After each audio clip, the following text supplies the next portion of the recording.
Gente, como assim? Olá, pessoal! Sejam bem-vindos ao Realejo TV.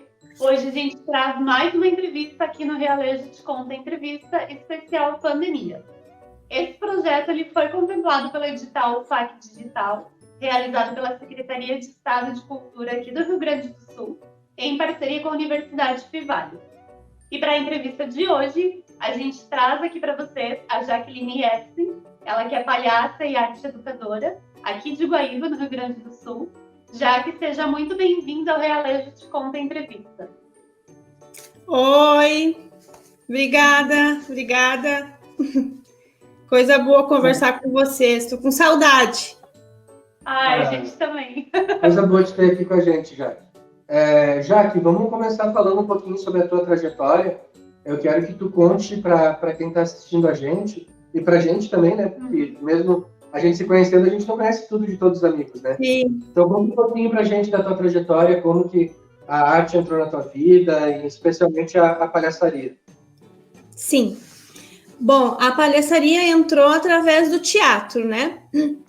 E o teatro entrou quando eu era adolescente, através da oficina de descentralização da cultura de Porto Alegre, que eram oficinas de teatro em vários bairros, né, de Porto Alegre. Então, eu estudava em Porto Alegre e trabalhava lá também, e acabei fazendo uma oficina que acontecia na Vila Nova, que era 2 vezes por semana. E isso foi, assim, em 1994, por aí. Alguém tempo. Comecei, então, a fazer essas oficinas. Eu já na escola, eu já me envolvia com teatro e tal. Mas, assim, em cursos e oficinas, essa foi a primeira vez, né? E eu fiz por 3 anos essas oficinas. E a minha principal referência assim, de teatro é a Tatiana Cardoso e o Carlos Modinger, que foram meus professores. Hoje eles dão aula na UERGS, no curso de artes cênicas, de teatro, né? Então foi nesse período aí que começou, e eu nunca mais parei de fazer oficinas de teatro, nunca mais parei de me envolver com teatro, dar aula também de forma voluntária, assim, em bairros, através da Igreja Luterana também, que eu frequento e que eu, por muitos anos, através de projetos sociais, eu dei aula de teatro. Então, vem desde esse período. E aí a palhaçaria entrou, não sei dizer bem quando, mas de forma mais, assim, oficial, vamos dizer, fazem uns 5 anos, né, que eu me considero palhaça e que eu digo para as pessoas que eu sou palhaça. Antes disso, eu não dizia, mas eu já me envolvia, né, em algumas oficinas e tal. Mas há 5 anos, assim, que eu me considero uma palhaça oficial. Você dá a palhaçaria, ela é muito presente na tua vida, e você dá vida à palhaça Assuntina. Isso. A gente queria que você falasse um pouco sobre como que surgiu a Assuntina e como que é essa palhaça, como que é a personalidade dela. Tá. Eu vou contar um pouquinho de antes, né? Antes disso, eu fui um palhaço. Que era um palhaço fedor. E naquela época, era eu e um colega de teatro, a gente fazia uma dupla, ele era o Amarildo e eu era o Fedor. Fiz com as minhas irmãs também essa dupla. Eu não tinha ideia ainda de que mulher poderia ser uma palhaça. Não tinha ideia. Claro, não faz tanto tempo assim, né? Já existiam muitas palhaças mulheres, obviamente, mas eu não tinha essa ideia, esse conhecimento. Depois que eu fui me envolvendo mais, que eu fui descobrindo. Então, eu fui o palhaço Fedor. E até algumas festinhas de aniversário, assim, eu fiz. A Assuntina mesmo ela surgiu através de um curso mais longo que eu fiz com a Melissa Dornelles, que é uma palhaça aqui do Rio Grande do Sul, e foi em 2015. Então, ali foi um curso, assim, mais longo, né? Então, eu pude entender melhor muitas coisas que eu já vinha pensando, né, sobre a questão da palhaçaria. E ali surgiu o nome também, tudo de acordo com o curso, né? Com as improvisações, com os exercícios, né? Até o nome a gente foi feito um batismo, né? Tipo um batismo. Uhum. E a Santina, pela questão assim de gostar muito de conversar mesmo, né? De explicar. Eu sou assim, de explicar muitas coisas, sabe? De deixar as coisas explicadinhas e de gostar mesmo de um assunto, de um papo, uma conversa, eu gosto. Só que também fui entendendo assim que essa conversa, esse papo tem os dois lados, né? Se eu começar a falar sem parar, não é um diálogo, né? É só de um lado a conversa. Então, também esse entendimento da escuta, né? De que a gente pode conversar sem nenhuma palavra, por exemplo, né? Sem proferir nenhuma palavra. E a Santina, ela é assim, simples, bem simples, meio brejeira, assim, meio rural, sabe? Meio caipirona, assim, sabe? Que troca as palavras, meio que se atrapalha nas palavras, está sempre pedindo com licença, desculpa, obrigado, por favor. Esse é um pouco o jeito da Santina. Mas não é fixo, né, gente? Porque como, né, desses anos para cá eu fui entendendo essa questão pessoal de ser palhaça, né? E como a gente também está sempre mudando de alguma forma, em alguma questão, a palhaça também ela vai mudando. Gente, oi, gente. Meu nome é Santina, para quem não me conhece. E para quem me conhece, meu nome é Santina também. É o mesmo nome, sim, é o mesmo.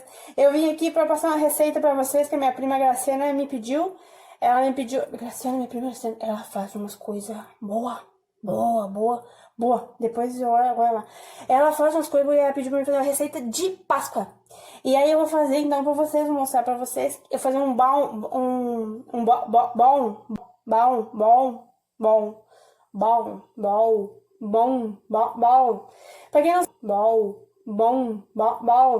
Pra quem não sabe o que é bom, é o... A Graciana vai explicar depois lá no vídeo dela, lá ela vai falar, ela vai fazer lá. Então daí eu vou fazer um bolão de Páscoa e ela pediu pra mim, que eu sou uma pessoa muito gorzonizadinha na cozinha, sei fazer umas coisas na cozinha, então ela pediu pra mim. Vou mostrar pra vocês primeiro os ingredientes.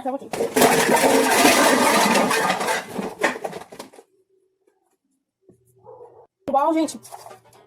Um balão que eu vou fazer um balão de flor, planta. Por quê? Porque estão tudo em casa, coisa não sai, não vai sair de casa. Não precisa comprar chocolate, não. Vou fazer um balão, por quê? O coelho vive onde? Vive o quê? Na natureza, as coisas que comem das plantas. Então planta, vou fazer um balão de planta, de flor, coisa assim, de tudo que Deus fez. Que Deus fez tá aqui, que Deus fez semente, tudo que Deus fez tá aqui. Vou pegar aqui, vou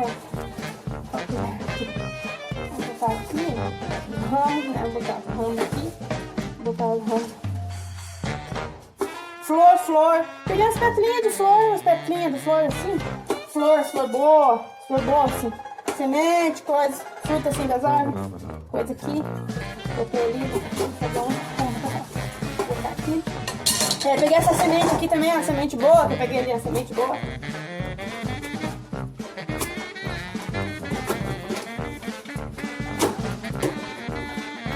Essa semente ela é um pouco, né? Vem cá, vou botar abobrinha, tem abobrinha também.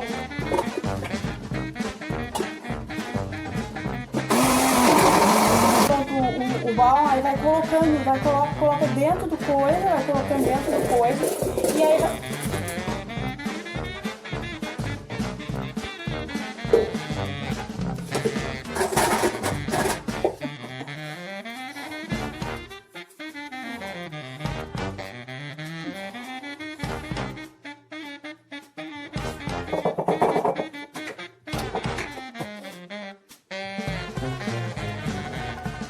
A palhaçaria ela é uma arte muito rica, né?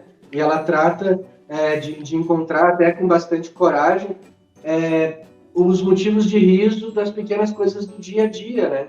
E o dia a dia é um terreno fértil, é um lugar interessante da gente prestar atenção, principalmente para essa arte, né, tão específica. E eu queria que tu falasse um pouco sobre o processo criativo da palhaçaria em si, né? O teu processo criativo, eu acho que é por quem tu pode falar melhor, né? Tá. Definir palhaçaria é algo muito complicado, assim, não dá para definir, né? Ainda bem que tu não me pediu isso, Isaac e Aline. Não, eu não seria tão bom. É difícil definir em uma frase ou num conceito, né? Então, eu diria que estudar a palhaçaria é entender a vida em todos os seus aspectos. Então, é bem isso que tu falou, isso de observar as situações do dia a dia, de se conhecer, né? Então, autoconhecimento, eu acho que é assim, o principal que eu me envolvi com isso desde que eu comecei a estudar mais profundamente a palhaçaria. É o autoconhecimento. E conhecer a humanidade, conhecer as pessoas, saber por que elas reagem de tal forma, o que leva as pessoas a agirem desse ou daquele outro jeito, a história de vida das pessoas, né? Isso tudo é o laboratório, isso tudo a gente precisa estar bem aberto com essa percepção para, na palhaça, eu poder, do meu jeito ainda, né, pessoal, meu jeito pessoal, atingir as pessoas, se conectar com as pessoas, né, provocar reações, o riso, a emoção, ou algum pensamento, né, porque a nossa função como palhaça é isso, né, é provocar, transformar, provocar alguma pequena alteração, né, no estado de ânimo, enfim. Então, é observar a vida, observar as pequenas coisas, tá aberto, né, para isso. Por exemplo, agora, nesse período, né, de pandemia e tal, eu estou há um mês como cuidadora da minha avó. E a minha filha está comigo, a minha filha de 9 anos, a Helena. E a minha avó tem quase 90. Então, eu estou convivendo 24 horas por dia com uma de 9 e uma de quase 90. Então, gente, é muita coisa que acontece nessas 24 horas. Isso, para mim, tem que servir para o meu trabalho. Entende? Eu não posso agora eu estou como cuidadora da minha avó, estou cuidando da minha avó, então, né, vou deixar meu trabalho de lado um pouquinho. Eu preciso estar atenta a essas relações que estão acontecendo aqui, né, com nós três, e usar isso como uma ferramenta de trabalho também. Sim, uma ferramenta bem rica, né? Sim. Entre tantas coisas que tu falou, essa questão de tocar a outra pessoa, de observar as outras pessoas, né? De falar do ser humano. Ao longo da tua carreira, alguma memória que tu queira compartilhar com a gente? Algum momento que te tocou em especial, que te emocionou, que tu queira trazer aqui pra gente? Como palhaça? Como palhaça. Ou algum outro trabalho que tu tenha feito também. Alguma memória especial que tu carregue. Sim. Tenho várias pequenas memórias com o trabalho nos hospitais, né? Legal, fala sobre isso. O trabalho nos hospitais é tudo muito perto, né? O palhaço, a palhaça, o paciente, o acompanhante, num lugar às vezes apertado, que é o quarto de hospital, ou no corredor com um funcionário que está ali atucanado, né, com o dia a dia. Então, é tudo muito aqui, agora, o improviso tem que estar muito latente, né, para a gente lidar com as situações. E eu tenho várias pequenas historinhas desses pacientes, né, coisas rápidas, bem fugaz mesmo, né, que é aquela visita ali no quarto, talvez tu nunca mais veja aquela pessoa. Então, teve uma situação, por exemplo, em que eu estava com a minha dupla de palhaça, e a gente passou no corredor e tinha uma família, assim, escorada na parede, muito tensa, assim, sabe? Estavam cada um com seu celular, assim, e eles estavam em frente a uma porta que era a porta do centro cirúrgico, na ala infantil. Então, eles estavam esperando notícias de uma cirurgia cardíaca, porque é no Instituto de Cardiologia, né? De uma cirurgia cardíaca de uma criança. Então, imagina a tensão daquela família, né? Sim. Estavam todos assim, a gente via pelo semblante. Então, nós passamos, eu e minha dupla, a gente passou, deu um breve olhar, assim, e tal, não interagimos muito com eles nos olharam, assim, e a gente foi fazer visitas em outros quartos mais adiante. Quando nós voltamos, no exato momento em que a gente estava quase passando por eles, veio uma enfermeira e abriu aquela porta, assim, do centro cirúrgico e disse para aquela família assim, a Rafa está bem.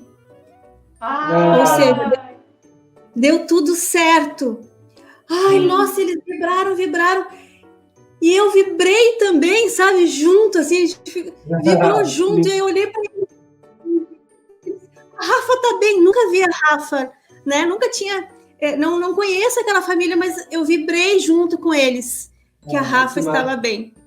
E aí eles me olharam assim, parecia que a gente era da mesma família. Então foi um momento especial. Foi um momento especial do trabalho em hospital, né? E teria alguma outra história que tu queira contar de algum outro momento da tua vida, algum outro trabalho que tu tenha feito? A gente se amarra nessas histórias assim. Tá, tem uma que eu adoro contar, que é a do sapateiro de Guaíba, sapateiro de Guaíba, que foi quando eu estava apresentando a Viagem Maluca, eu e a Silvana, Palhaça Bombom. A gente estava indo em escolas, apresentar em escolas, éramos essa dupla de palhaças. E eu tinha uma mala, então, nessa encenação, só que ela estava com o fecho estragado, eu levei num sapateiro para ele arrumar. Eu já tinha levado, assim, sapatos meus lá para ele e tal. E ele é muito mal-humorado, esse sapateiro. Muito mal-humorado. A gente chegava lá e ele mal olhava, assim, tipo, ele estava consertando um negócio aqui, ele só levantava, o que é? Aí a gente dizia, tá, deixa aí. E anotava lá. Então ele mal falava, assim, às vezes não dava para entender o que ele falava, e ele ficava longe, assim, meio longe do balcão, assim, não tinha muito contato, é mal-humorado, bem mal-humorado mesmo. Tá, mas tudo bem. Aí quando eu levei essa mala, é uma mala assim meio enfeitada, tem um coração de crochê assim na frente e tal. Eu entrei, aí coloquei a mala no balcão e aí falei para ele, eu preciso de um conserto. Que é? Eu disse, essa mala aqui, seu Adão, essa mala aqui que eu preciso consertar o fecho aqui. A alça do fecho. E ele assim, aí ele olhou assim, pra que tu quer isso aí? Pra que tu quer? Aí eu falei, é uma mala que eu uso pro teatro, eu faço teatro, e aí eu uso essa mala, e aí eu preciso consertar ela. Daí ele meio que se acendeu assim, gente, sabe? Ele mudou assim a postura, ele levantou assim, ele tirou a atenção daquele que estava fazendo e se aproximou de mim. Se aproximou e assim... Você é para teatro, é? Para teatro. Eu fazia teatro quando eu estava na escola. E o sorriso, primeira vez, se abriu, sabe? Se iluminou, assim, se acendeu. Claro, ele não ficou saltitante, mas ele se acendeu, ele mudou. Ai, que massa. E aí eu comecei a falar para ele como que era o teatro e tal, e ele assim, eu fazia, faz muitos anos, mas eu fazia teatro. Aí ele pegou aquela mão, começou a olhar assim, e aí me falou do concerto e tal. Então eu gosto dessa história porque é a coisa da arte, né? Sim. Que simplicidade, né? Ele viu aquela mala ali, velha, meio enfeitada, trouxe uma lembrança para ele, né? Então talvez tenha mudado um pouquinho o dia dele. Sim, com certeza. Então, para mim, essa história, assim, bem simples, eu acho que é um pouco do que eu considero arte. Eu não sei também explicar o que é a arte, mas é um pouquinho do que eu considero, né? De transformar um pouquinho os momentos. Exatamente. E é muito legal, né? Porque remeteu ele lá para um pouco de escola, né? E a nossa infância é repleta de memórias, né? E muitas memórias artísticas, inclusive, porque a gente faz muita arte de forma a mais informal e mais bela de todas, né? Que é brincando, né? E história de infância, tu tem alguma história de infância legal para contar pra gente? Sim. E sabe que hoje eu relaciono essas histórias e eu levo essas histórias como um aprendizado para a palhaçaria. Tem uma que quando eu tinha uns 9 anos, mais ou menos, a gente morava no Mato Grosso. Meus pais se mudavam muito, assim, de cidade. Então, eu morei em muitas cidades pelo Brasil aí. E eu estava numa escola nova. Eu acho que já era a segunda escola daquele ano. O nome da cidade era Ponte Lacerda. Então, eu estava numa escola nova, nos primeiros dias, assim, de aula, provavelmente, ou no primeiro mês. E é aquele nervoso, né, gente? Igual eu falei para vocês aqui no início da entrevista, que eu estava com dor de barriga. Então, com dor de barriga, perna meia bamba e tal. E a escola, meu pai me levava de bicicleta para a escola. E eu, na minha lembrança, a escola ficava em cima de uma lomba, assim. Então, o pai tinha que descer uma lomba de bicicleta, depois subir. Para mim, na minha lembrança, era bem íngreme, bem inclinada. E lá no topo era a escola. Então, ele me largou no portão da escola e eu entrei. E o pai foi embora, né? Eu entrei. Quando eu abri a sala, a porta da minha sala, já estavam meus colegas e minha professora, eu me lembrei que no dia anterior a professora avisou: amanhã tem prova. E em dia de prova, não é para trazer mochila, só o lápis e a borracha. Não precisa mais nada. Sim. E daí terminava a prova e já ia embora. Era só a prova no dia. Só que eu levei a mochila. Eu esqueci dessa recomendação da prof, eu tava com a mochila. Aí, quando eu lembrei disso, eu fechei a porta e corri até o portão, já quase chorando já. Corri até o portão para ver se eu ainda conseguia chamar o pai, para o pai levar minha mochila embora. Só que quando eu cheguei no portão, o pai já estava lá embaixo naquela lomba lá. Eu chamei ele não me ouviu. Ai, meu Deus. E aí o choro já quase explodindo, né? Já explodindo, a lágrima já descendo, as pernas já bamba, dor de barriga, o medo de desagradar a professora e de passar vergonha frente aos colegas, né? Sim. Porque estava numa escola nova e eu estava ali, tinha uma regra e eu não estava infringindo aquela regra de não levar mochila. Claro. Então eu voltei naquele nervoso para a sala. Aí eu abri a porta, quase chorando, falei: prof, eu me esqueci e eu trouxe a mochila. Eu me esqueci da prova, que tinha prova, eu trouxe a mochila. E daí ela assim: tá bom, coloca a tua mochila aí atrás da porta. Quando eu fecho a porta para colocar minha mochila, uma montanha de mochilas atrás. A montanha ia quase até o teto de tanta mochila que tinha ali dos colegas, tudo. Ai, não. Eu passei nervoso sem ter necessidade. Os colegas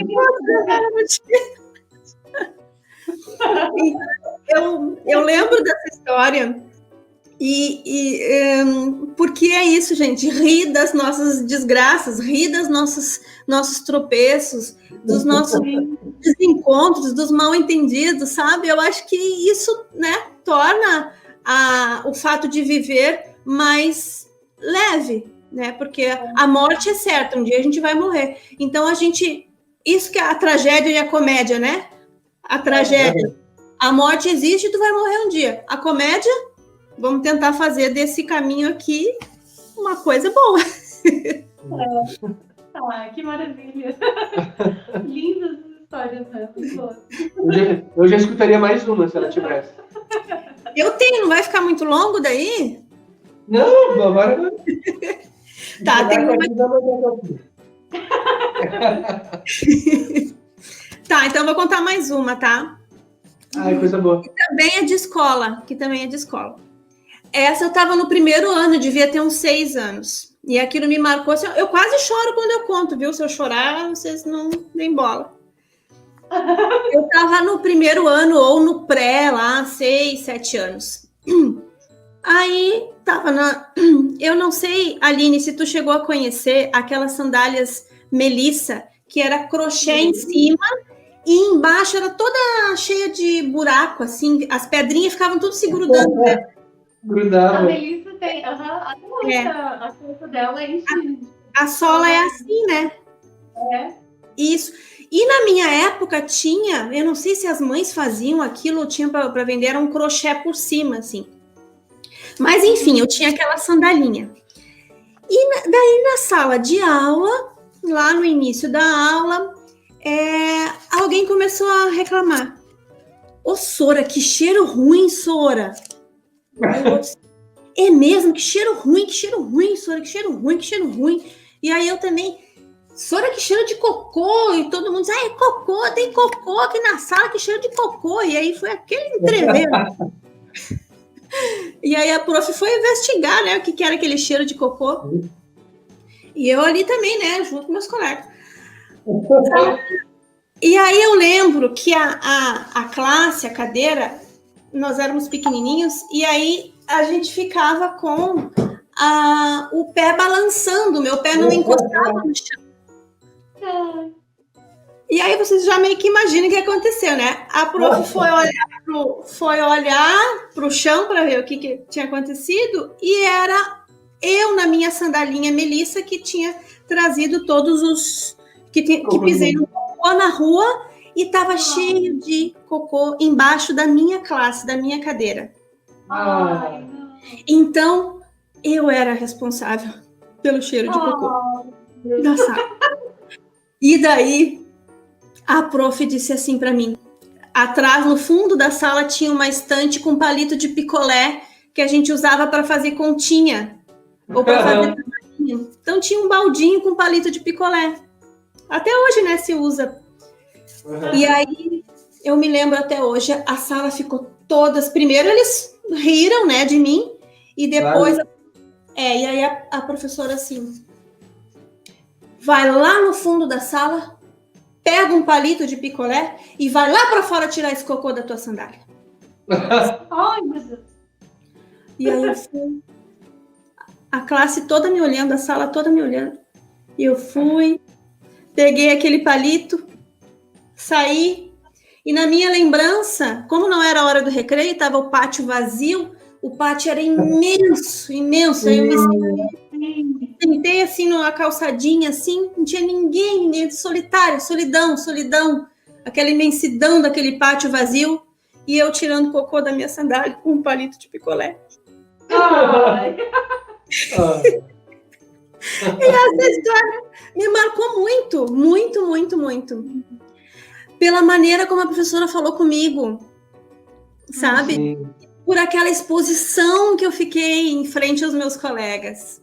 Sim. E aí eu penso hoje que o palhaço é assim, ele tá exposto. Se alguém pisou num cocô, foi o palhaço. Sim. Com certeza foi ele. Né? Então ele vai, o palhaço ele faz as pessoas rirem porque as pessoas se reconhecem as suas desgraças nele, né? De alguma forma. Não é só isso, né? A função do palhaço não é só fazer rir. Mas esse riso vem muitas vezes por isso. Né? A pessoa ri, eu já passei por algo parecido na minha vida. E aí se reconhece e acha graça, né? Então, é com essa gama enorme de emoções que a palhaçaria trabalha, né? A gente consegue rir com a mesma história, com aquela história que tu contou antes, da mochila, e consegue se emocionar e entender todo um contexto até poético, né? De aprendizado. Na segunda história ali, né? Da história da Melissa suja, né? E que bacana. E tudo isso a gente consegue ver dentro do mesmo espetáculo, né? Do mesmo número. Tu passar por diversas, né? Tu percorre uma escala de emoções assim dentro de um mesmo número, né? E falando em escala, a gente vai para o nosso primeiro quadro desse programa, que é o Escala Fernandona.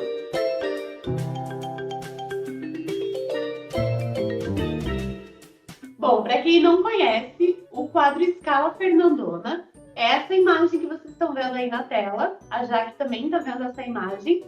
E como que ele funciona? A gente vai propor algumas situações para a Jaque e ela vai escolher dentre essas 9 imagens qual delas que melhor representa aquela situação, ou seja, qual cara que ela faria naquela situação.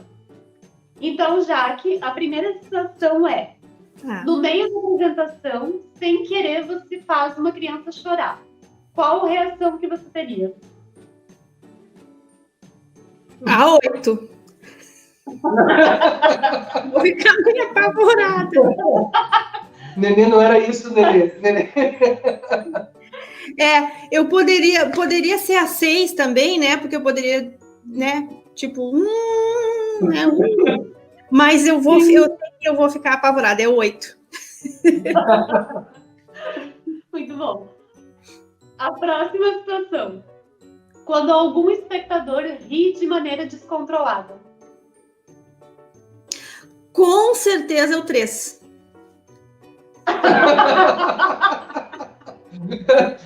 Calma, cara. Calma, cara, não era essa a piada. Isso. A próxima situação: quando a pessoa diz que tem medo de palhaço. A 2.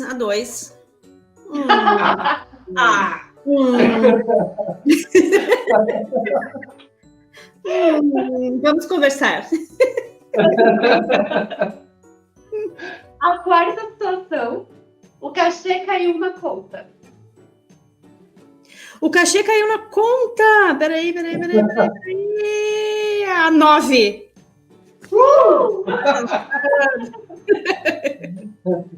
Então a 5 também é boa. Também. E a nossa última situação: quando você está dando uma oficina e o aluno chega de calça jeans. Puxa vida, de calça jeans. Também, porque ele foi avisado, né, que não podia ser de calça jeans, então também é a 3.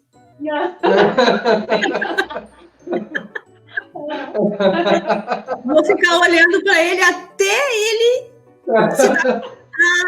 é por causa da calça jeans que tu tá me olhando?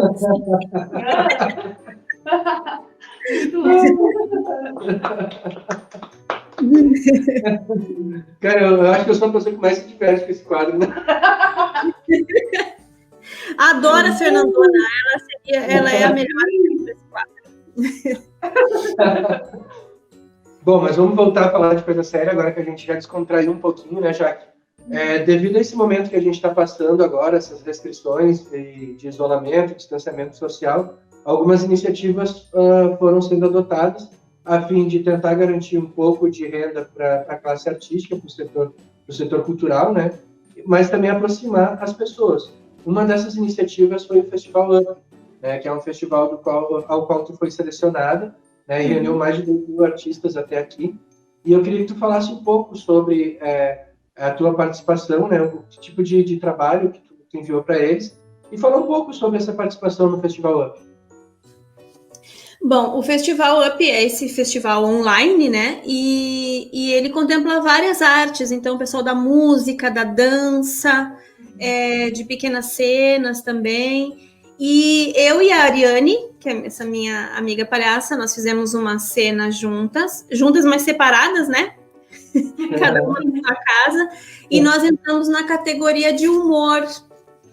Então, a gente viu essa cena, não me lembro qual era o tempo lá estipulado, o tempo máximo, mas a nossa cena deu uns 3 minutos, mais ou menos. E a gente falou sobre o quarentédio. O título era Quarentédio, né? Claro, como palhaços, a gente precisa, como eu tinha falado antes, estar bem atento ao que está acontecendo com a humanidade, com as pessoas, né? O que as pessoas estão sentindo. Então, nesse período agora, é fácil da gente entender, é fácil da gente visualizar o que as pessoas estão sentindo. Quem está só em casa, quem está trabalhando mais do que estava antes, dependendo da função, enfim. Um dos aspectos é esse tédio de ficar em casa, de forçadamente precisar parar de trabalhar. Para muitas pessoas foi assim, né? Para muitas. Desde já eu digo, o tédio não é a pior coisa da quarentena, né? Desse período. Tem coisas muito piores. O tédio a gente aguenta, o tédio a gente dá um jeito, né? Tem situações muito mais complicadas que as pessoas precisaram passar. Mas a gente escolheu esse tema aí, o tédio. Então, nós fizemos cenas em que as duas palhaças, a Assuntina, a minha, e a Cisca, que é a palhaça da Ariane, passavam por situações de tédio em casa. Na sala, na cozinha, no portão. E no final dessas cenas de tédio, a gente estava tomando chimarrão, cada uma na sua casa. E aí a gente colocou uma coisa assim, tipo, vai passar, né? Respira, toma o teu chimarrão, que vai passar. Uma hora vai passar. Eu acredito ainda, né? Então foi nisso que a gente pensou, foi essa abordagem que a gente criou, assim, né? Essa temática do TED. Pensamos em várias coisas. A gente já tinha feito um antes e nós mandamos também para o festival, mas esse não foi, não passou, não sei se não passou nos critérios ou porque é bastante gente do Brasil todo mandando, né? Então, talvez eles não tenham também repetir o artista que é selecionado, né? Se bem que isso não era uma regra. Mas a gente mandou com outros temas também, falando nós demos o título de Coronavírus. O certo é Corolla, né? Corolla. É Corolla o nome do vírus? É Corolla. Corona. Ou é Corona? Então, o nome da série era Corolla.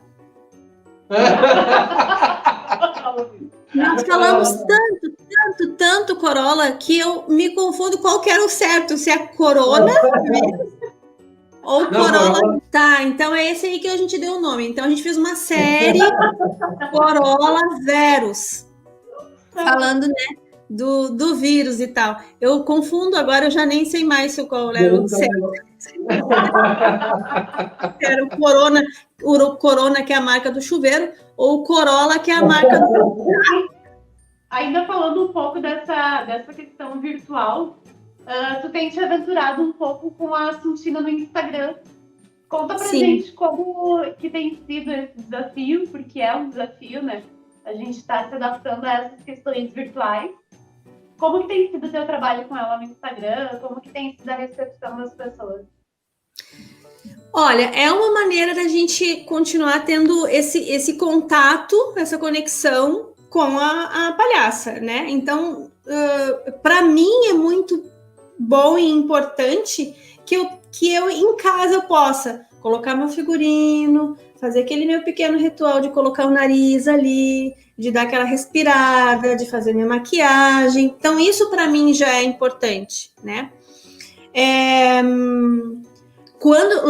Logo quando começou a pandemia, enfim, começaram alguns vídeos, a Ariane, essa minha amiga, falou, já que vamos fazer uns vídeos da Assuntina e da Cisca para botar nas redes e tal. Aí eu disse para ela assim, olha, Ariane, eu não gosto dessa coisa do vídeo, eu acho que a gente precisa ter um olhar com o público, né? Não, isso para mim não, sabe? Essa coisa do vídeo não... Eu acho que não é esse o nosso trabalho, e lá, com aquela coisa, né? Resistência, não, vídeo, imagina, palhaço fazer vídeo, que isso? E aí uns dias depois, assim, Ariane, vamos conversar sobre aquele negócio do vídeo lá que tu falou. Vamos fazer uns vídeos. Começou a dar aquela saudade, aquela vontade de fazer. E aí foi pro vídeo. E é legal, assim, o retorno das pessoas também, sabe? As pessoas que assistem e que assistem sistematicamente, assistem todos. Isso é legal, sabe? É porque, né, ela quer ver o outro. E isso alimenta a gente também, né? Se eu não estivesse fazendo isso, eu não teria esse retorno, assim. E não teria também essa experimentação da minha palhaça em casa, né? Com o figurino, com a maquiagem e tudo. Então é bom, não substitui, obviamente, né? Sim. O presencial, mas é uma alternativa. Bacana. Bacana. Além desses trabalhos com a Assuntina, né? Tu também ministra algumas oficinas. Eu queria que tu falasse um pouco sobre isso. As tuas oficinas, todas elas são de palhaçaria ou tu ministra outro tipo de oficinas também? Como era antes da pandemia, né? Que pós-pandemia, para a pergunta da Aline, deve falar sobre isso também. Antes da pandemia, né? Então, eu dava aula numa escola, oficinas assim, extra curriculares, que fala, né? Não fazia parte da escola, mas não no último ano, até 2018. Para adolescentes, né? Oficinas de improvisação, de criação de texto. É esse o jeito que eu gosto, é a base que eu tenho lá há 20 e poucos anos atrás, né, quando eu iniciei as oficinas. Isso é muito interessante, que as primeiras oficinas que eu fiz é a base que eu tenho até hoje. Aprendi muitas coisas depois, muitas coisas diferentes, outros métodos, outras maneiras de ensinar a questão da teatralidade, das artes cênicas, mas o que eu ainda tenho como base é o lá do início. Então, eu tinha essas oficinas numa escola, com essa questão de produzir o próprio roteiro, né, com estímulo à improvisação, a debate sobre temas, porque cada tema encenado também ocorre um debate sobre aquilo ali, né? Sim. Então, isso também já ali na aula já ocorre uma reflexão sobre determinados assuntos que vão ser ensinados, né? E também com o Teatro de Fato, né? Com a parceria das Façanhas, a Déia e o Arachiane. Eu fiz o curso com eles como aluna em 2014, né? O Teatro de Fato, com as técnicas do Teatro do Oprimido, e aí em 2018 eles me convidaram para ser parceira, assim, para junto com eles ministrar as aulas. Então, 2018 e 2019 eu dei aula junto com eles, né? Nas duas turmas desses 2 anos. E foi muito bom, muito enriquecedor para mim, uma experiência, assim, incrível. Não, incrível não. Eu tô pensando essa palavra incrível, sabe? Eu usei ela ontem e pensei, não é incrível, é crível, porque é acreditável, né? É crível. Então, foi uma experiência fantástica, assim. Foi de muito aprendizado mesmo para mim. Em muitos conceitos que a gente tem ao longo da vida, sabe? E a questão teatral também, né? Da teatralidade, né? De encenar a vida, né? Ali é tudo muito a vida... muito exposta, né, das pessoas ali que estão ali, né, testemunhando sobre sua vida, para aquilo virar uma cena, né, um espetáculo. Então é bastante aprendizado mesmo. E eram esses dois... Oi? Pode falar. Eram esses dois momentos, aulas que eu estava dando, e de palhaçaria mesmo, específica. Claro, no grupo que eu trabalho, a ONG Esquadrão da Alegria, de palhaços que atuam em hospitais, eu faço parte da equipe de treinamento. Então, nós temos treinamentos uma vez por mês, presencial antes da pandemia e agora online, né?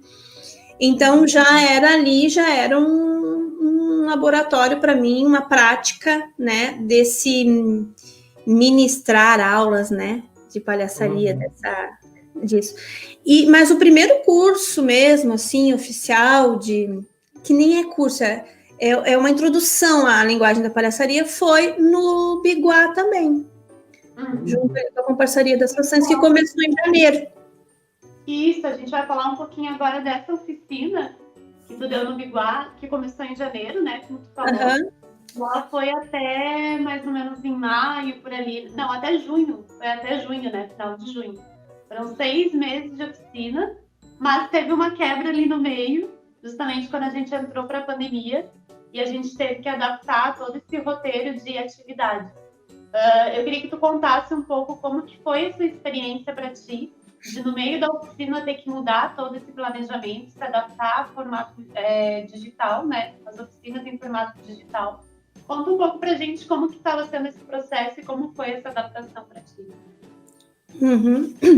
Bom, a oficina começou em janeiro e aí ela foi até dia 9 de março, assim, presencial, uma vez por semana, né? E como tinha o caráter livre, cada aula terminava em si mesma, vamos dizer assim, não tinha uma continuidade, né? Apesar de ter, sim, um certo desenvolvimento de uma para outra e tal, mas eram os participantes, eles eram bem volantes, assim, né? Então, poderia participar de uma aula no mês, outra aula no outro mês.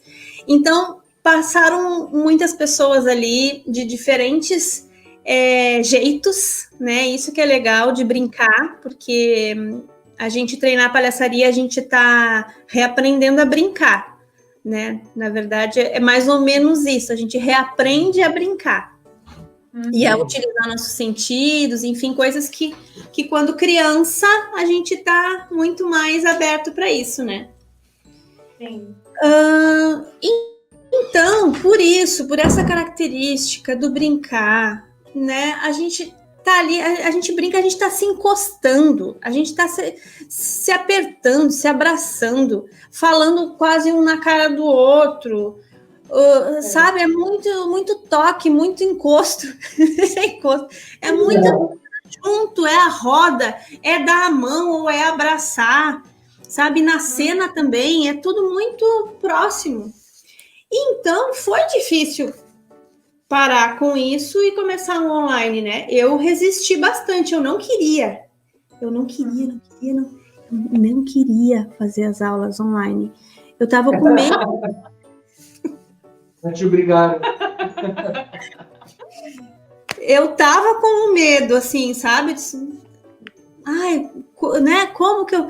E eu tinha medo de ser muito formal também, porque assim, é um tema tão amplo.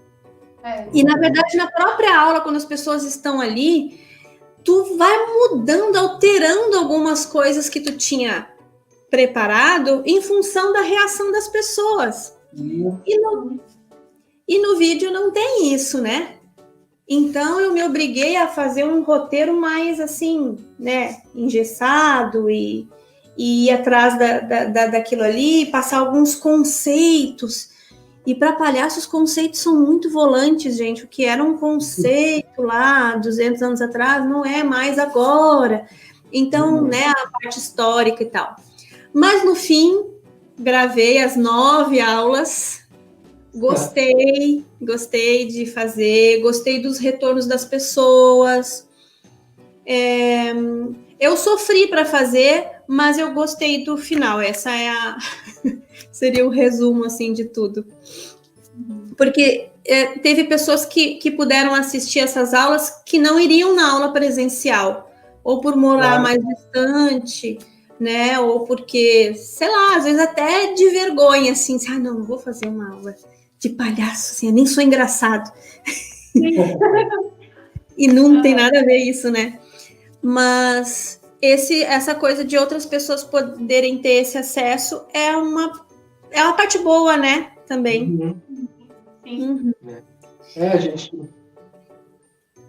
Pode falar. Então foi assim que foi. Eu tenho perguntado isso para bastante gente, né? O que tem sido a principal dificuldade e o que tem surpreendido positivamente, né? Porque no meio disso tudo que está acontecendo, né? No meio de tanta tentativa e erro, né? E até algum tipo de acerto, algumas coisas vão surpreendendo a gente positivamente, né? No final das contas é um grande perrengue, assim, né? Que a gente está passando de adaptação mesmo, mas nada muito diferente do que já é a nossa rotina, assim. A gente vive no perrengue, né? Vive propenso a saias justas, ainda mais na palhaçaria, né, que se alimenta das próprias saias justas, né? E eu queria que tu contasse pra gente, dentro da tua trajetória, alguma saia justa que tu tenha passado, assim, algum perrengue monstro, assim, que tu, sei lá, te arrependa ou ria até hoje.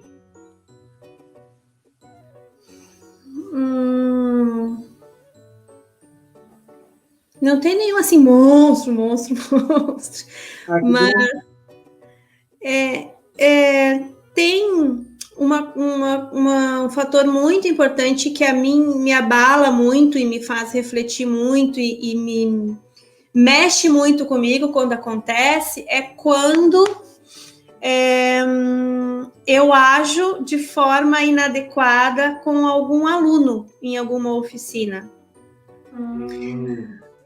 Isso acontece, isso pode acontecer, isso é aprendizado, isso é o motivo pelo qual a gente, às vezes, revê algum determinado jeito de passar esse tema tão complexo para outras pessoas, né? Então, já teve situações que a pessoa já veio me dizer, olha, eu não gostei daquele jeito que tu conduziu aquilo ali, porque... Enfim, a pessoa não se sentiu contemplada com o jeito dela, entende? Dela expor aquilo que ela estava querendo expor. Enfim, isso me afeta sempre, e eu procuro sempre refletir sobre isso, sobre esses retornos, porque é muita responsabilidade tu dizer para a pessoa, e nem é essa questão, mas esse é o caminho ou esse não é o caminho. Eu não sei. Muitas vezes o exercício nos pede alguma coisa, mas aquilo não faz parte do jeito daquela. O exercício tem determinada regra para fazer, mas a pessoa não conseguiu ou não é da maneira dela de fazer daquele jeito. Então a gente tem que estar muito, muito atento para isso, entendeu? Para não limitar ninguém. Mas ao mesmo tempo para mostrar, olha, esse aprendizado ele é sério. Não faz de qualquer jeito, dá o teu melhor. Tu pode fazer mais do que isso. Então a gente tem que ter jeito também, né? Então eu sempre digo, sempre não. Nos últimos tempos tenho dito assim, né? Que as coisas que eu passo como ministrante de uma aula de acordo com a minha verdade, com a forma como eu aprendi, né? E eu também estou atenta às reações, né? Não quer dizer que é a mais correta. Daqui a pouco a pessoa vai fazer aula com uma outra pessoa, vai aprender de um outro jeito. Então, isso para mim é assim, quando acontece, é o que mais assim me abala e me faz refletir sobre isso. Eu acho que é bem isso que tu falou, a gente sempre tem que estar disposto, né, disponível e atento para tentar contornar isso de algum jeito, para tentar fazer com que seja positivo tanto para quem está ali aprendendo com a gente e para a gente que está aprendendo com quem está ali, né? Exato. Mas agora a gente vai falar de uma situação em específico que, hipoteticamente falando, lógico, pode ter sido o maior perrengue que tu já passou na tua vida. Agora te prepara, porque vem o quadro Conte-me Mais sobre isso, meu bem.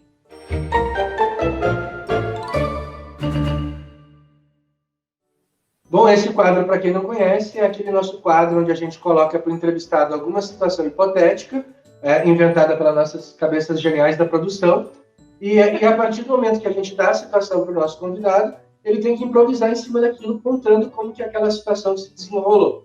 Então, a situação que a gente separou para a nossa convidada de hoje, a gente vai pedir para ela contar como que foi, Jaque, como que foi aquele dia que uma abelha entrou dentro do teu nariz de palhaço? Ah, sim, foi o seguinte. Eu tava lá, né, coisando lá na praça, e tinha muita árvore na volta, com flor e tal, e eu lá, né, Assuntina lá, brincando, né, de repente a abelha entrou, uma abelha, claro, né, floral, né, a abelha entrou no buraquinho do nariz da Assuntina, entrou ali, entrou, sério, entrou, aí entrou, né, comecei a viu? E a gurizada que estava assistindo começou, né? Também, começou. E aí foi assim, ó, foi ginástica, como é que fala? Ginástica facial. Foi tipo isso, foi uma ginástica facial muito bom, inclusive para evitar rugas, né? Dizem. E aí ficamos fazendo lá, eu aproveitando que a abelha tava ali, né, fazendo aquelas coisas ali, e aí a gente ficou fazendo aquilo ali, e a gurizada fazendo também, o pessoal, todo mundo, muito. Por fim, o que aconteceu? Acabou, palma, abelha ali.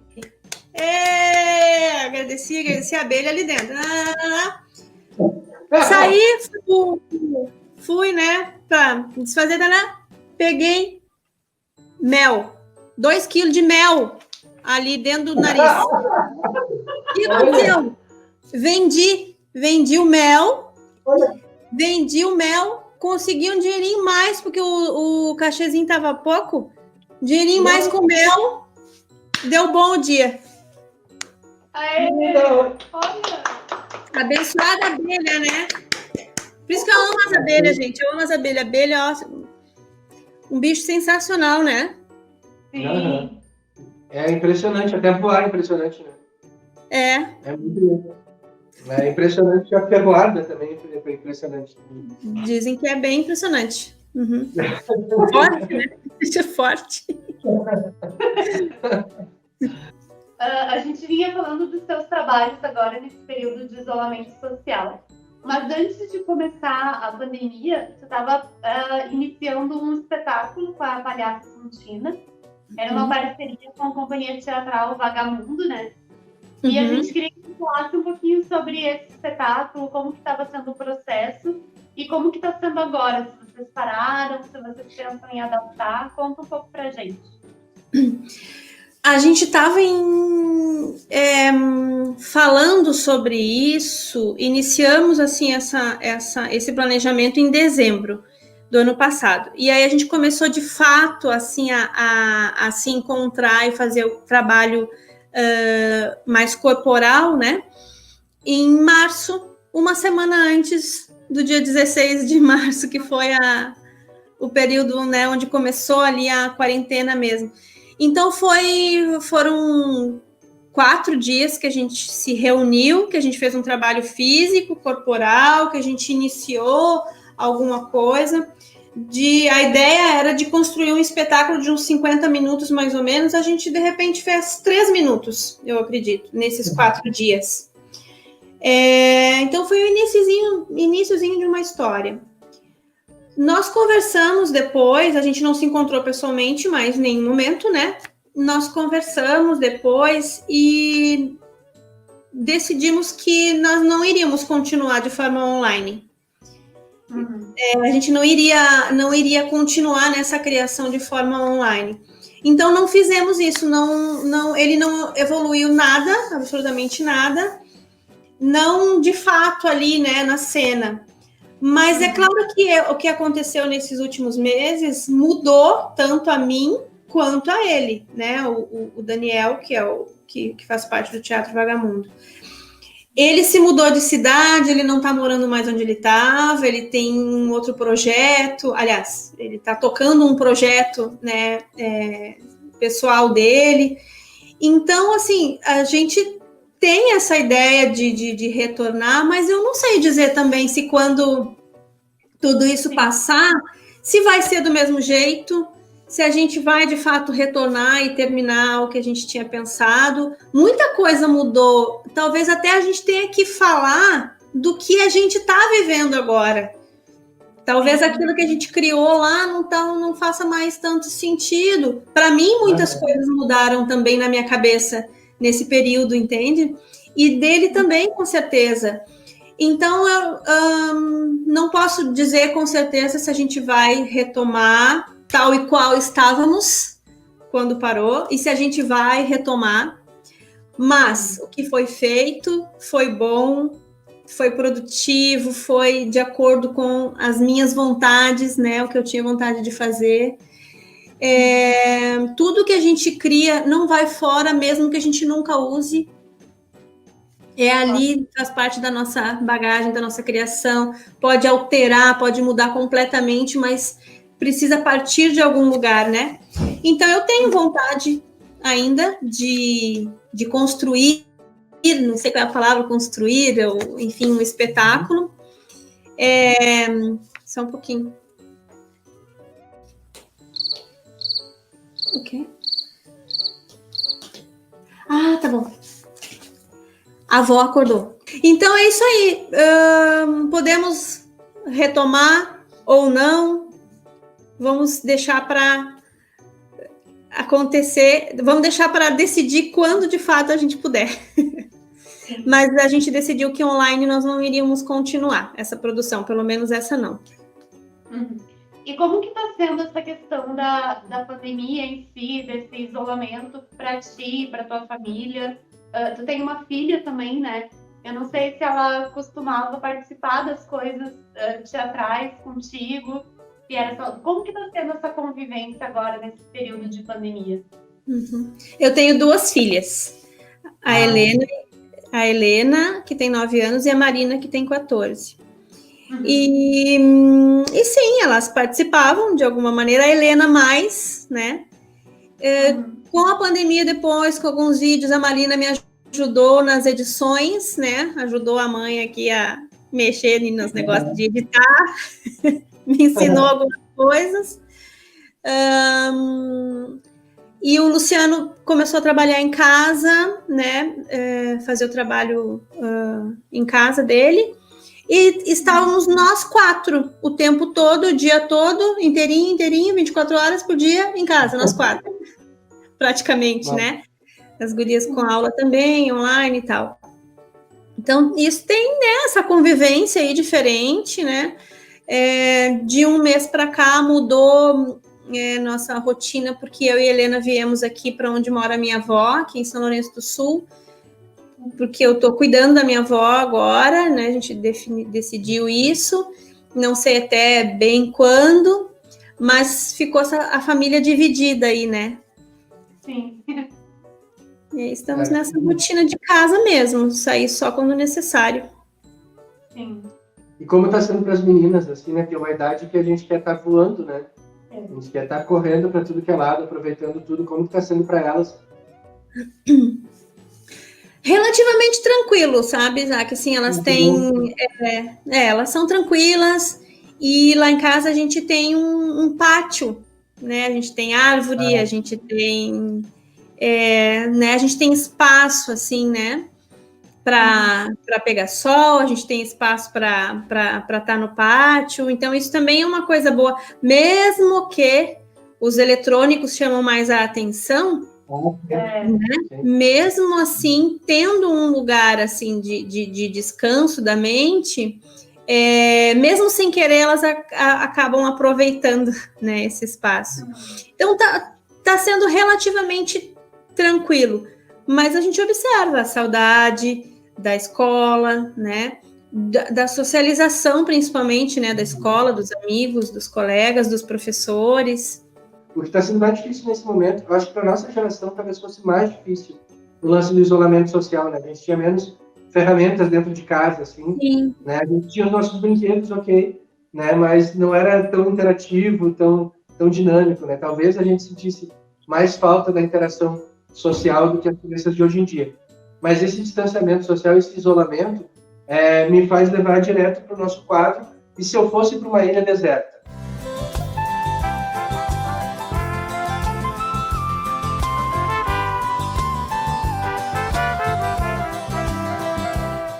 Para quem não conhece nesse quadro, se eu fosse para uma ilha deserta, a gente vai mostrar para Jaque 3 objetos.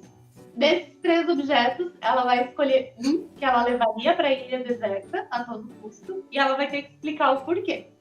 E outro objeto que ela não levaria de jeito nenhum e também ela tem que explicar o porquê. Então agora a gente vai te apresentar os objetos. O primeiro deles é um pote de gel para cabelo, tá? Tá. Esse é o primeiro objeto. O segundo objeto é um prendedor de roupa. Tá. E o nosso Ótimo. terceiro objeto é uma pecinha de dominó, daquele jogo dominó. Ó, o 6 e o 0. Tá? O 6 e o 0. Não é um jogo completo, é uma pecinha só. Uma única pessoa. Um só, tá. Um só. Aí, então, desses 3 objetos, qual deles tu levaria para a ilha deserta e por quê? Eu levaria o prendedor. O prendedor. Porque ele pode ter múltiplas funções, né? Isso. Sim. Eu posso prender o cabelo com ele, que eu tenho pavor de fazer as coisas com o cabelo solto. E ainda mais que ele tem notinhas musicais, né? Eu Então, posso... eu posso pendurar alguma coisa para secar, pendurar as folhas, né? Da folha de bananeira, a roupa, né? A roupa. Posso, sei lá, pinçar alguma coisa que eu queira pescar, por exemplo, que eu queira caçar, né? Para comer. Fala o nariz. Também, é. Então, eu achei o prendedor o mais razoável, assim, para me levar para a ilha. Levaria. E dos outros 2 objetos, qual deles que tu não levaria? Com certeza, o gel, porque eu não vejo a menor necessidade na vida de existir um gel para cabelo. Ah, então tá. Para mim, não precisava existir. Para mim, eu sei que algumas pessoas usam, não sei se o Isaac usa, mas para mim não precisava existir. É uma gastança de dinheiro existir um lugar que produz gel de cabelo. Não... E tu não acha que a pessoa incorre no pecado da mentira quando ela usa o gel? Pecado do quê? Da mentira. Sim, acho que sim, porque, né, tá mostrando algo que não é, o negócio não fica ali paradinho, ali durinho, ele se movimenta. Isso aí.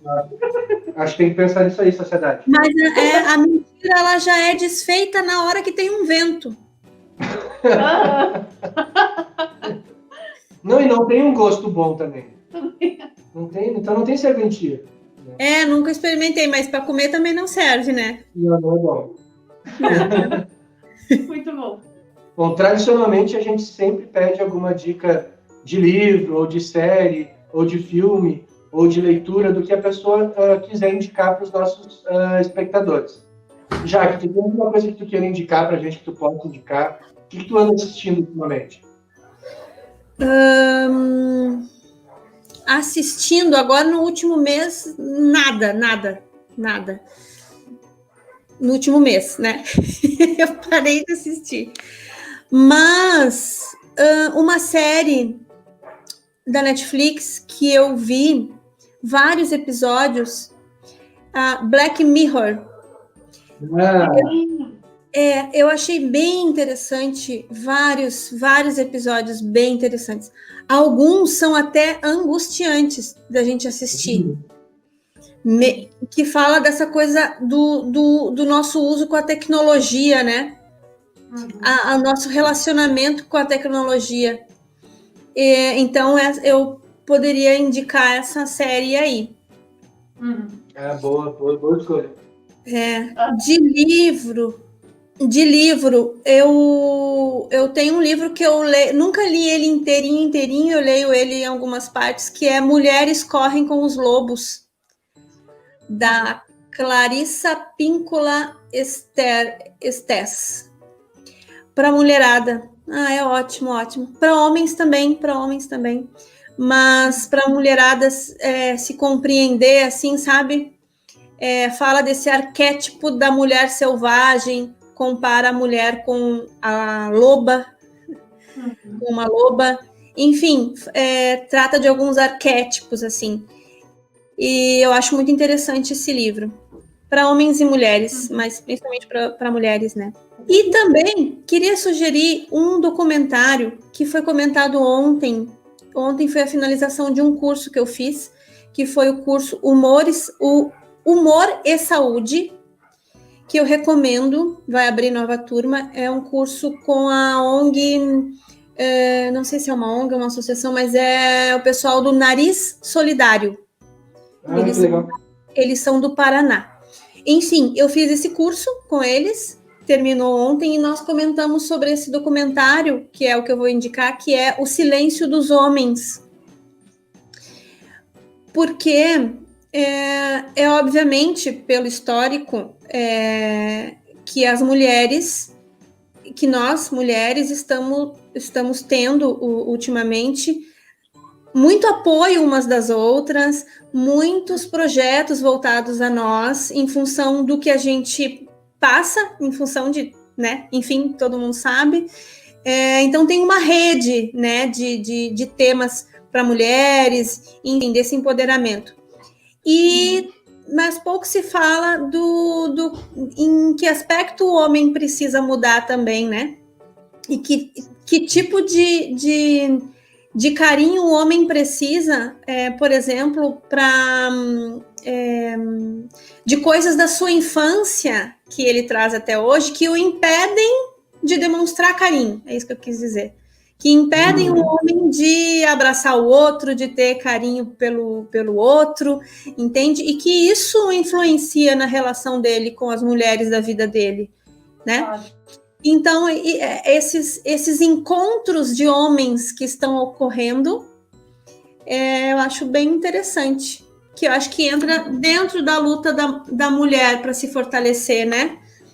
Dos homens também olharem para si e ver o que eles podem também mudar para entrar nessa luta com as mulheres. Então, é o documentário O Silêncio dos Homens, um dos que eu indico. Muito bom. Obrigada pelas indicações. Outra pergunta que a gente sempre faz aqui para os nossos entrevistados é algum personagem ou algum tipo de espetáculo que ele gostaria de ser ou de apresentar. Uma palhaça. Só isso.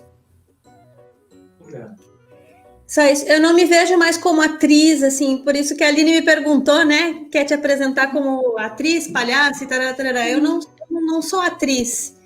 Então, eu já fiz teatro, já fiz aulas de teatro, já encenei, né? De forma amadora, muitas vezes. Mas hoje eu só me vejo como uma palhaça mesmo, e é o lugar que eu mais quero estar. Improvisando no melhor sentido dessa palavra improvisação, né? Improvisando como palhaça. Eu quero estar nesse lugar, eu quero cada vez mais e mais crescer nisso e aprender mais sobre isso. Que lindo, Jaque. Jaque, a gente queria agradecer a tua presença aqui. Foi muito bom te ter aqui, conversar contigo, escutar um pouco mais da tua trajetória, um pouquinho mais do que tu pensa, né? O principal objetivo dessa série é aproximar as pessoas, é a gente usar esse tempo também para troca de informações, de conhecimentos, de impressões de mundo, né? Então, mais uma vez, muito obrigado pela tua presença. Queria deixar um espacinho para tu dizer alguma coisa que tu queira deixar de mensagem final, um alô para alguém, né? Pedir para curtir meu Instagram, sei lá, o que tu quiser falar, o espaço é teu. Quero agradecer vocês dois, que são meus amigos, Aline e Isaac, parabenizar vocês por estarem constantemente, né, nessa luta aí por essa profissionalização da arte, né, por esse trabalho bem feito que vocês fazem, e dizer que realmente eu admiro o trabalho de vocês. E que Guaíba ganha muito, né, tendo pessoas assim, trabalhadoras, né, na arte. E demais mandar um beijo para todos que estão assistindo, que chegaram até o fim aqui, né? que chegaram até o fim, que tiveram paciência. Dizer que a Assuntina tem um canal no Instagram, Palhaça Assuntina. Eu também, Jaqueline Epsen, Jaque Epsen no Instagram. E também divulgar o trabalho da ONG que eu trabalho, que é a ONG Esquadrão da Alegria, que também tem Facebook e Instagram. A gente vai deixar o link na descrição do vídeo, né? O arroba ali do Instagram, as páginas do Facebook. Vocês Tá bom. que estão assistindo, sigam o trabalho da Jaque. E já sabem, não deixem de curtir o canal, aqui, de curtir o vídeo, de se inscrever no canal da gente. Ativa as notificações, porque cada vez que entrar um vídeo novo aqui, vocês vão receber a notificação. E não deixem de compartilhar esse vídeo com os amigos de vocês. É isso aí. Tchau, tchau. Até a Até a próxima. Tchau, gente. Obrigada.